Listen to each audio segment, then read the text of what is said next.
Hello all. Let's begin with the next question, question number 9th. It says the acceleration of a particle is zero as measured from an inertial frame of reference. Can we conclude that no force acts on the particle? मतलब अगर किसी particle का acceleration inertial frame के respect में zero है तो क्या हम कंक्लूड कर सकते हैं कि पार्टिकल पे कोई फोर्स नहीं लग रहा है? देखिए बहुत सिंपल सा क्वेश्चन है और इसके लिए हम यूज़ करेंगे Newton second law which says net force acting on a particle is equal to mass times its acceleration. और जैसे कि ये फोर्स जैसे कि ये पार्टिकल का एक्सेलरेशन एग्जैक्टली ज़ीरो है, ओके तो अगर एक्सेलरेशन ज़ीरो है तो हम कह सकते हैं कि ये ज़ीरो हो गया। इसका मतलब इस पर जो नेट फोर्स है वो ज़ीरो है, लेकिन फोर्सेस इस पे एक्ट कर सकते हैं। जैसे एक पार्टिकल पर हम दो फोर्स इक्वल मैग्नीट्यूड के अपोजिट डायरेक्शन में लगा दें, ओके F1 F2, और इनके मैग्नीट्यूड आपस में क्या हो, इक्वल हो। जैसे ये भी मान लीजिए 10 न्यूटन का और ये भी 10 न्यूटन का, तो ऐसे केस में इस पे नेट फोर्स ज़ीरो हो जाएगा और एक्सेलरेशन ज़ीरो हो जाएगा। लेकिन हम ये नहीं कह सकते कि कोई फोर्स एक्ट नहीं कर रहा, इस पर फोर्स एक्ट कर सकते हैं, इस पर दो भी फोर्स एक्ट कर सकते हैं और मल्टीपल फोर्सेस भी एक्ट कर सकते हैं, बस उनका रिजल्टेंट ज़ीरो होना चाहिए। Okay, next question. Now it says, suppose you are running fast in a field. When you suddenly find a snake in front of you, you stop quickly. Which force is responsible for your deceleration? देखिए अगर हम दौड़ रहे हैं और हमारी velocity से इस तरफ है, ओके इस तरफ है, और सडनली हम देखते हैं कि एक स्नेक आ गया, तो अगर स्नेक आ गया तो स्नेक के फियर से हमें रुकने का केवल मोटिवेशन मिलता है। What stops us is the friction by the ground. Friction by the ground, फिर ये फोर्स जो है वो हमें रोकता है, क्योंकि हम पे केवल जो फोर्सेस एक्ट कर रहे हैं दे आर ओनली ग्रेविटी और नॉर्मल, जो कि ग्राउंड के परपेंडिकुलर है। वो इस वेलोसिटी को एंड नहीं कर सकता है, केवल एक हॉरिजॉन्टल फोर्सेस ही हॉरिजॉन्टल वेलोसिटी को फिनिश कर सकता है, जबकि वो अपोजिट डायरेक्शन में हो। तो हमें रोकने वाला फोर्स फ्रिक्शन है। जो स्नेक का फियर है वो हमें केवल रुकने का मोटिवेशन देता है। ओके, चलिए चलते हैं नेक्स्ट क्वेश्चन की तरफ। Okay, next question. If you jump barefoot on a hard surface, your legs get injured, but they are not injured if you jump on a soft surface like a sand or pillow. देखिए, according to Newton's law हम जानते हैं कि the net force acting on a particle is equal to rate of change of momentum dp by dt. अगर हम average force की बात करें तो एवरेज फोर्स हो जाता है delta P by delta T. अब देखिए, अगर यही मैन दो सरफेसेस पे लैंड करता है और लैंड करने के जस्ट पहले इसके पास सेम वेलोसिटी है, तो प्रॉपर लैंडिंग के बाद वेलोसिटी ज़ीरो हो जाएगी। तो पहले इसका मोमेंटम कितना था, सपोज mv था, और बाद में कितना था, ज़ीरो था। तो चेंज इन मोमेंटम का मैग्नीट्यूड डेल्टा P का मैग्नीट्यूड तो mv ही होगा। ओके, लेकिन जब ये हार्ड सरफेस पे लैंड करता है तो बहुत ही क्विकली ये रेस्ट में आ जाता है, जिससे क्या होता है, delta T time is very less, negligible time में ये लैंड कर जाता है। ओके, लेकिन जब ये हार्ड सरफेस की बजाय जब ये सॉफ्ट सरफेस या पिलो पे लैंड करता है तो उसके कुशन के कारण इसके लैंडिंग प्रोसेस में डिले आ जाता है।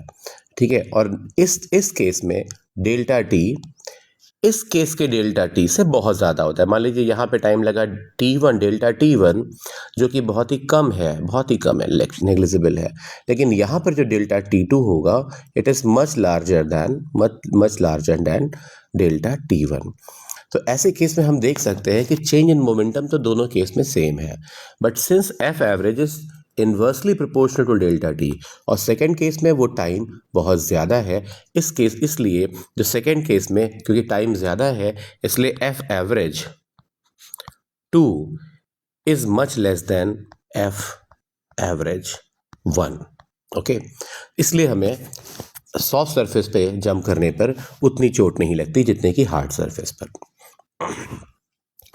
चलिए अगला सवाल करते हैं। According to Newton's third law, each team pulls the opposite team with equal force in a tug of war.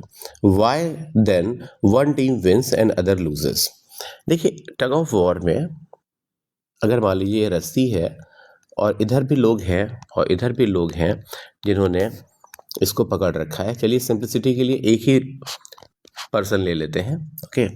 तो अगर आप नोटिस करें तो ये पर्सन 1 और 2 ये दोनों ही रस्सी को पुल कर रहे हैं और इस सिस्टम के को स्लो एज्यूम करें तो ऐसे में हम कह सकते हैं कि अगर ये पर्सन स्लो है, ओके, तो अगर मान लीजिए पहला पर्सन रस्सी को T1 फोर्स से पुल कर रहा है, दूसरा फोर्स रस्सी को T2 फोर्स से पुल कर रहा है, इमेजिन करिए, और हम रस्सी का एक न्यूटन्स लॉ लिखें तो हम लिख सकते हैं रस्सी के लिए T2 minus T1 equals to mass of rope into acceleration.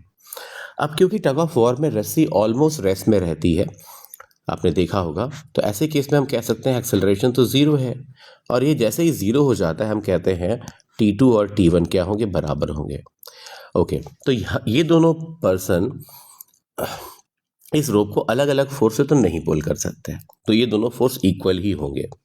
अच्छा, अब अगर ये फोर्स इक्वल होंगे, मान लेते हैं इस फोर्स को T और मान लेते हैं इस फोर्स को T, तो रस्सी भी इन दोनों पर्सन को इक्वल फोर्स T से ही पुल कर रही होगी, लाइक दिस, ओके।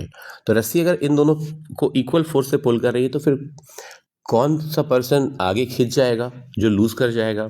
तो उसका आंसर लाई करता है फ्रिक्शन में। जब आप पुल करते हैं रस्सी को, मान लीजिए आप 1 की जगह पे खड़े हो, आप पुल कर रहे हो, तो आप नोटिस करेंगे आपके शूज ग्राउंड को इस तरफ पुश कर रहे होंगे। ये जो हॉरिजॉन्टल रिएक्शन है वो फ्रिक्शन है और उसके रिएक्शन में मान लीजिए आपने पुल किया ग्राउंड को F1 फोर्स से, तो इन रिएक्शन टू दैट आपके जूतों पे भी फ्रिक्शन लगेगा F1 ही लेफ्ट साइड में। और 2 की बात करें, 2 ग्राउंड को ऐसे पुश कर रहा होगा लेट्स से F2 फोर्स से, तो ग्राउंड से पुश कर रही होगी अपोजिट डायरेक्शन में F2 फोर्स से। तो अब अगर हम इन दोनों का एक कलेक्टिव FBD बनाएं तो ऐसे में हम देखेंगे दोनों पर्सन पे, जरा इन दोनों को दूर कर देते हैं, इन दोनों फोर्सेस को दूर कर देते हैं क्योंकि ये तो ग्राउंड पे लग रहे हैं, ग्राउंड की हमें ज़्यादा चिंता नहीं है। हाँ, अब देखिए, अब आप देख सकते हैं इन दोनों इस सिस्टम में, इन दोनों दो पीपल के सिस्टम में इन दोनों पर T जो फोर्स लग रहा है वो तो इन दोनों का इंटरनल फोर्स है, अगर हम 2 पर्सन और रोप को एक सिस्टम मान लें, लेकिन पे एक्सटर्नली फोर्स लग रहा है F1 और F2। तो ऑब्वियसली वो टीम या वो पर्सन जीतेगा जिस पे फ्रिक्शन बड़ा लग रहा होगा, क्योंकि हम जानते हैं कि F1 1 को पीछे पुश कर रहा है, देखिए ऐसे पुश कर रहा है, और F2 ऐसे पुश कर रहा है। तो अगर F1 बड़ा होगा तो ये पर्सन पीछे जाएगा और ये आगे खींचा चलाएगा, तो ये 1 पर्सन जीत जाएगा, ओके। और अगर F2 बड़ा होगा तो 2 जीत जाएगा। तो वो पर्सन या वो टीम जीतती है जो अपने पैरों से ज़मीन पे ज़्यादा फ्रिक्शन लगा पाती है, okay. So which one team wins, तो वो टीम विन करेगी जो फ्रिक्शन ज़्यादा लगाएगी ग्राउंड पे।